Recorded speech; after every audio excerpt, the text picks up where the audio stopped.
ان الحمد للہ والصلاة والسلام علی نبیہ۔ اگر کوئی شخص فوت ہو جاتا ہے تو اس کے دنیا سے جانے کے بعد اس کی وراثت، اس کا مال، اس کا ترکہ، اس کو کیسے تقسیم کیا جائے گا؟ اپنی مرضی سے اس کو تقسیم نہیں کیا جا سکتا، اس لیے کہ اللہ رب العالمین نے سورہ نساء کے اندر تمام حصوں کو مقرر کر دیا ہے۔ سورہ نساء کی آیت نمبر 11 میں جن حصوں کو بیان ہوا، آج ان کا ذکر ہوگا۔ یوصیکم اللہ فی اولادکم، اللہ رب العالمین تمہیں تمہاری اولاد کے بارے میں وصیت کرتا ہے، نصیحت کرتا ہے، تمہیں حقیقت بتاتا ہے کہ تم نے کس کو کتنی پریورٹی دینی ہے جائیداد کی تقسیم کے اعتبار سے۔ پھر فرمایا کہ لِلذَّكَرِ مِثْلُ حَظِّ الْأُنثَيَيْنِ، یہ پہلی صورت بیان کی کہ مرد کے لیے، لڑکے کے لیے 2 عورتوں کے برابر حصہ ہوگا، یعنی قرآن حکیم کی وراثت اور ترکے کی جو عدل والی تقسیم، فطری تقسیم ہے، اس میں یہ ہے کہ مرد کو ڈبل حصہ ملے گا اور لڑکی کو 1 حصہ ملے گا۔ جس وقت میت کے اولاد میں لڑکے بھی ہوں، لڑکیاں بھی ہوں، اس لیے کہ عورت کا شادی سے پہلے بھی بوجھ مرد کے سر پر ہوتا ہے باپ کی صورت میں، اور جس وقت شادی ہو جائے تو پھر شوہر اس کے تمام اخراجات اور ذمہ داریوں کو نبھاتا ہے۔ تو قرآن مجید نے اس لیے کہا کہ لِلذَّكَرِ مِثْلُ حَظِّ الْأُنثَيَيْنِ، مرد کا حصہ 2 عورتوں کے برابر ہوگا۔ اس کے بعد پھر فرمایا کہ فَإِن كُنَّ نِسَاءً فَوْقَ اثْنَتَيْنِ، اگر عورتیں ہوں، لڑکیاں ہوں 2 سے زیادہ، یہ 2 صورتیں بنتی ہیں۔ ایک یہ کہ لڑکیاں صرف 2 ہوں تو حدیث کے مطابق ان کو 2/3 حصہ ملے گا، اور اگر 2 یا 2 سے زیادہ ہوں تو ایسی صورت میں بھی جائیداد کے کل حصے میں سے 2/3 لڑکیوں کو ملے گا۔ قرآن مجید سورہ نساء کی آیت نمبر 11 نے اس کو بیان کیا۔ فَإِن كُنَّ نِسَاءً فَوْقَ اثْنَتَيْنِ، اگر لڑکیاں ہوں 2 سے زیادہ، فَلَهُنَّ ثُلُثَ مَا تَرَكَ، تو ان کے لیے اس جائیداد میں سے، اس ترکے میں سے 3 حصہ ہے۔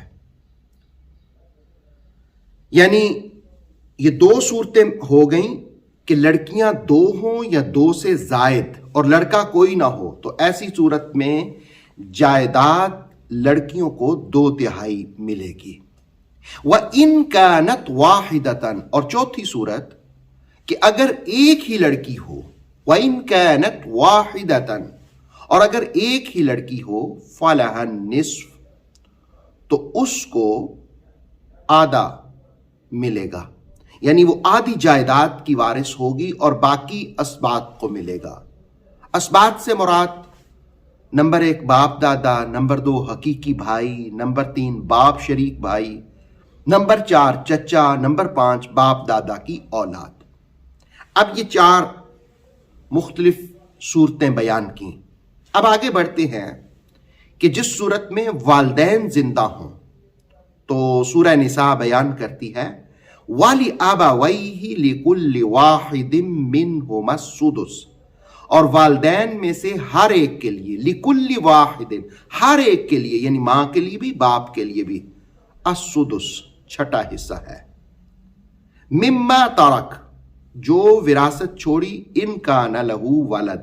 اگر میت کی اولاد ہے، یعنی یہ پہلی صورت بیان کی کہ اگر میت کی اولاد ہے تو پھر ماں باپ میں سے ہر ایک کو چھٹا حصہ ملے گا اور باقی حسب قاعدہ ان کی اولاد میں تقسیم کر دیا جائے گا۔ اب دوسری صورت، فَإِن لَمْ يَكُن لَهُ وَلَدٌ، اگر ان کی کوئی اولاد نہ ہو، وَوَرِثَهُ أَبَوَاهُ، صرف والدین ہی اس کے وارث ہوں، فَلِأُمِّهِ الثُّلُثُ، تو پھر ماں کو تیسرا حصہ ملے گا، باقی 2/3 باپ کے ہوں گے۔ اب تیسری صورت قرآن حکیم نے بیان کی کہ فَإِن كَانَ لَهُ إِخْوَةٌ، اور اگر اس مرنے والے کے بہن بھائی موجود ہوں، فَلِأُمِّهِ السُّدُسُ، تو پھر ماں کے لیے چھٹا حصہ ملے گا، اس لیے کہ اس کے بہن بھائی ہیں، وہ بھی تو ماں کی خدمت کریں گے، تو اس لیے اب پھر ماں کا حصہ کم ہو گیا اور کہا کہ چھٹا حصہ۔ اچھا، اس کے بعد قرآن مجید نے کہا کہ یہ وراثت کی تقسیم کرنے کے لیے ایک مین اصول ہے، وہ کیا ہے؟ دیکھیے، من بعد وصیۃ یوصی بہا او دین، یہ وصیت کے بعد جو اس نے کی ہوگی، اور دین یعنی قرض کی ادائیگی کے بعد، یعنی اگر مرنے والے نے کوئی نصیحت کی ہے، وصیت کی ہے، وصیت کا اطلاق اس کے پراپرٹی کے تیسرے حصے پر ہوگا، تو پہلے اس کی وصیت کو پورا کیا جائے گا، یہ تقسیم بعد میں ہوگی۔ اگر میت پر کوئی قرض ہے تو پہلے قرض کو پے کیا جائے گا، اس کی ادائیگی کے بعد وراثت کی تقسیم ہوگی۔ تو قرآن حکیم نے کہا کہ کہیں کوئی شخص بھول نہ جائے، اس لیے بطور خاص ذکر کیا کہ یہ ساری تقسیم اس وقت ہوگی جس وقت پہلے تم میت کو قرض سے فارغ کرو، میت کی وصیت ہے اس کی تکمیل کرو، من بعد وصیۃ یوصی بہا او دین۔ اس کے بعد فرمایا کہ ہو سکتا ہے کہ کسی کے دل میں آئے، نہیں یوں نہیں، اس کو ایک حصہ نہیں، اس کو بھی 2 ملنے چاہیے، اس کو 3 ملنے چاہیے، ہو سکتا ہے کسی کے دماغ میں آ، تو اللہ رب العالمین نے فرمایا آباؤکم و ابناؤکم،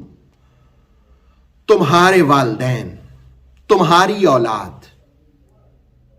لا تدرون، تم نہیں جانتے، ایہم اقرب لکم نفعا، تمہارے لیے کون نفع بخش ہے۔ یعنی قرآن مجید نے کہا کہ یہ حصوں کی تقسیم جو اللہ نے نظام عدل کی فطری تقسیم کی ہے، اسی کو فالو کرو، اس سے ہٹو گے تو ہو سکتا ہے تم نقصان میں جاؤ، یقیناً نقصان میں جاؤ گے۔ کیوں؟ تم نہیں جانتے تمہارے مرنے کے بعد تمہیں فائدہ کون دے گا۔ یہاں سے ایصال ثواب کا ثبوت بھی سمجھا جا سکتا ہے کہ قرآن مجید نے کہا کہ مرنے والا تو مر گیا، اس کی جو پراپرٹی ہے، اس کی جائیداد ہے، اس کا ترکہ ہے، اس کی وراثت ہے، اس کو تقسیم کا ایک قانون قرآن نے بیان کیا، تو کہا اس کے مطابق کرو، کیونکہ تم نہیں جانتے، لا تدرون ایہم اقرب لکم نفعا، تمہارے مرنے کے بعد تمہارے لیے نفع کون دے گا، تمہیں فائدہ کون پہنچائے گا، یعنی کون تمہارے نام پر کوئی صدقہ کرے گا، خیرات کرے گا۔ جس وقت مرنے والے کی جانب سے صدقہ و خیرات کیا جاتا ہے تو اس کا ثواب مرنے والے کو پہنچتا ہے۔ پھر فرمایا کہ فریدۃ من اللہ، یہ سارے حصوں کی تقسیم اللہ کی جانب سے فرض کی گئی ہے، یہ انسانوں کا قانون نہیں ہے، یہ رب کا قانون ہے۔ ان اللہ کان علیما حکیما، بے شک اللہ رب العالمین خوب جاننے والا، خوب حکمتوں والا ہے، وہ علیم بھی ہے، وہ حکیم بھی ہے۔ اللہ رب العالمین ہمیں قرآن کے اصولوں کے مطابق اپنی زندگی کو بسر کرنے کی توفیق عطا فرمائے۔ اوتھینٹک اسلامک نالج کے لیے نور وحی یوٹیوب چینل کو سبسکرائب کیجئے، بیل آئیکن کو بھی لازمی پریس کریں۔ نور وحی کے فیس بک پیج، ٹک ٹاک اور انسٹاگرام کو بھی فالو اور لائک کیجئے تاکہ ہماری ہر نئی آنے والی ویڈیو آپ تک بر وقت پہنچ سکے۔